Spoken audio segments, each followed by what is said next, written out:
تنها دارویی که هر حال بد را خوب می کند مادر است.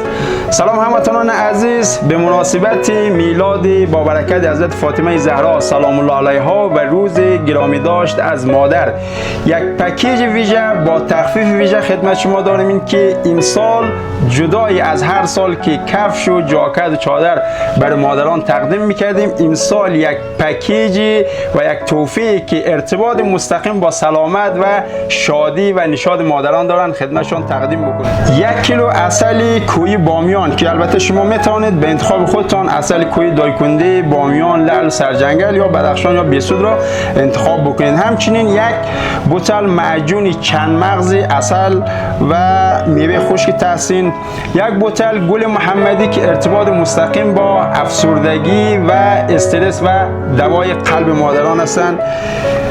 هوا سرد است و همه مادران پای درد و دست درد هستند که روغن سیاه‌دانه‌ای که خود ما اینجا خالص و طبیعی میکشیم، یک بوتل کره بادام زمینی، یک بوتل هل که مادران بسیار چای با هل را خوش دارند و یک بوتل زعفران.